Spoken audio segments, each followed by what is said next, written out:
Hello friends, welcome to Kuheli की दुनिया। आशा करती हूँ कि आप सब बहुत अच्छे होंगे। मैं भी अच्छी हूँ। और आज है मंडे और मंडे को फिर से लेकर चली आई हूँ एक मोटिवेशनल स्टोरी। और आज के इस मोटिवेशनल स्टोरी का नाम है द थ्री लाफिंग मॉन्क्स, तीन हंसते हुए भिक्षुक। बहुत समय पहले की बात है। चाइना के नॉर्थ प्रोविंस में तीन भिक्षुक रहा करते थे, या फिर तीन साधु रहा करते थे, थ्री मॉन्क्स। वे कभी किसी से कोई बात नहीं करते थे। कभी किसी के कोई बात की उन्होंने जवाब तक नहीं दी। वो हर समय तीनों एक साथ रहा करते थे और हर समय हंसते रहते थे। किसी ने भी उन्हें ऐसा कभी नहीं देखा कि वो नहीं हंस रहे हैं। वो सारा दिन खाली हंसते ही रहते थे। ये तीन जो साधु या फिर भिक्षुक कहिए या फिर मॉन्क्स, इनका एक ही काम था, सारा दिन हंसते रहना हंसते रहना। वो एक गांव से दूसरी गांव भटकते, एक गांव से दूसरे गांव जाते। जब वो एक गांव में प्रवेश करते तो प्रवेश करते ही वो सबसे पहले बाजार की ओर जाते और बाजार के बीचों बीच खड़े होकर तीनों बहुत जोर जोर से हंसते। अब उन्हें हंसते देख सारे गांव के लोग इकट्ठे हो जाते और वो भी उनके हंसी को देखकर अपने हंसी को रोक नहीं पाते। वो भी हंस देते। ऐसे करते करते ये तीन भिक्षुक जो है पूरे गांव में खुशियां फैलाकर सबको हंसाकर दूसरे गांव की ओर रवाना हो जाते।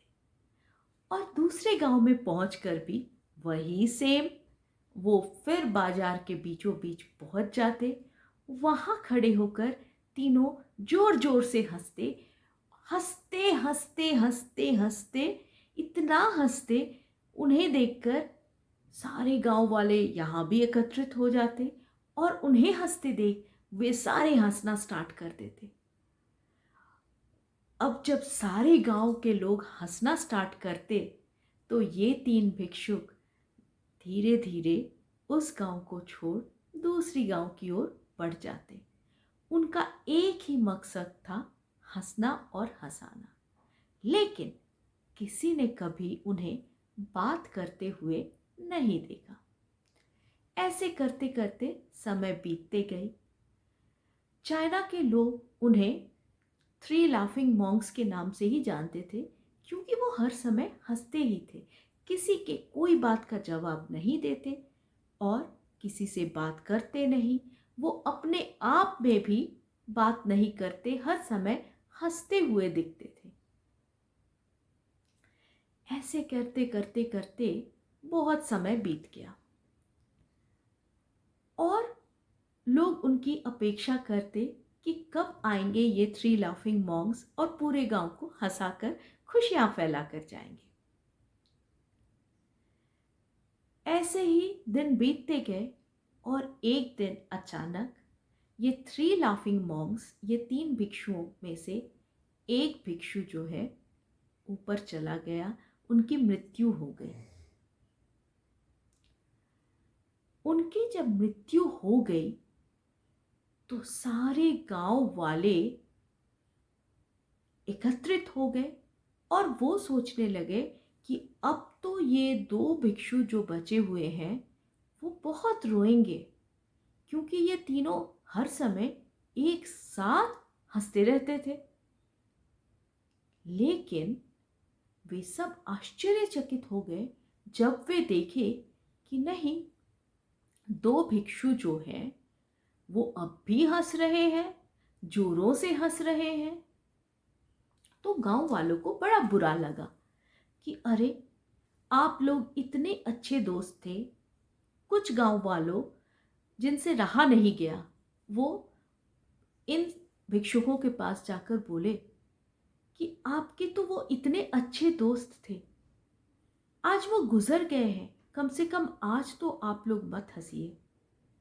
आज तो आपको उदास होना चाहिए, आपके दोस्त की मृत्यु हो गई है, कम से कम आज तो आपको रोना चाहिए।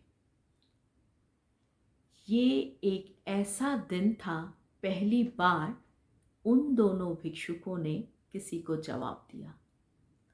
उन्होंने बोला कि नहीं, आज तो हम एकदम नहीं रोएंगे, क्योंकि हम तीनों में हर समय यही एक बात होती थी कि हम में से ऊपर कौन जाएगा।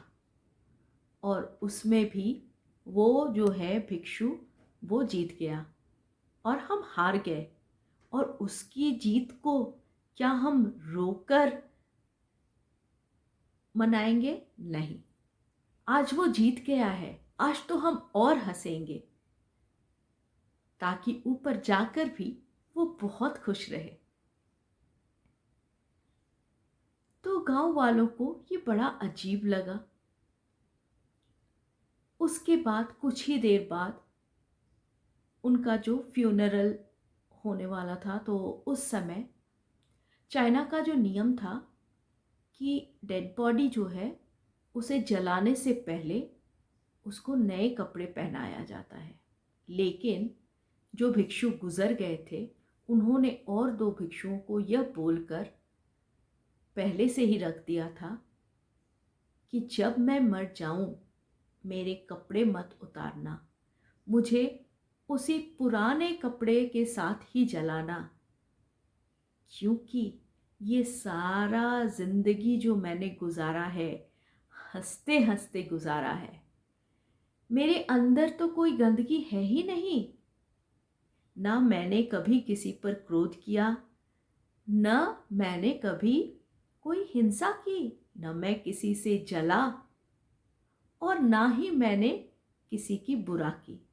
मैं तो हर समय हंसा और हंसाते रहा। तो फिर मेरे अंदर तो, मेरे शरीर में इतनी सी गंदगी भी प्रवेश नहीं की, इस पृथ्वी की इतनी भी गंदगी प्रवेश नहीं की। तो मेरे कपड़े बदलने की क्या आवश्यकता है? तो इसलिए उस भिक्षु के डेड बॉडी का जो है कपड़ा चेंज नहीं किया गया और उन्हें उस पुराने कपड़े में ही जलाया गया। लेकिन जब उनके डेड बॉडी को आग लगाया गया, सारे गांववासी चौंक गए। उन्हें जब जलाया गया तो वो मरने से पहले क्या किए थे, कुछ क्रैकर्स अपने बॉडी में रखे हुए थे। अब वो क्रैकर्स भी जो है फूट फूट कर रंग बिरंगे जो है प्रकाश फैलाने लगे पूरे आसमान में। और उसे देखकर गांव वाले जो है इतने खुश हो गए और वो भी खुशी से हंस पड़े। तो ये जो तीन भिक्षुक थे, सारा जिंदगी इन्होंने खाली हंसकर बिताया। इन्होंने हंसी के अलावा कुछ भी नहीं किया।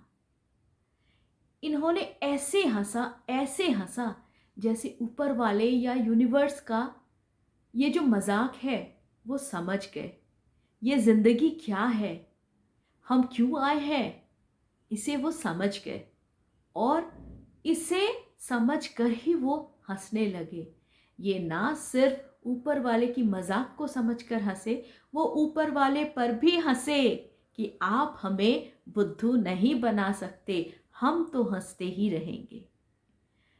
दोस्तों, एक्चुअली लाफ्टर, हंसी एक, it is one of the purest forms of prayer.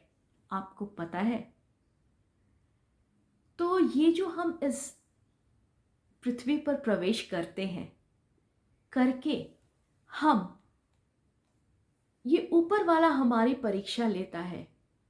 हम अपने अंदर गंदगी भर लेते हैं, हम गुस्सा करते हैं, हम टेंशन करते हैं, हम लोगों से जलते हैं, हम हिंसा करते हैं। और हमारे जिंदगी का जो असल मकसद है वो हम भूल ही जाते हैं कि हंसो और हंसाओ। ये ऊपर वाला जो है इंसान को सबसे बुद्धिमान जीव बनाया है, और उसने इंसान को एक और बहुत बड़ी क्षमता दी है, हंसने की क्षमता, हंसाने की क्षमता।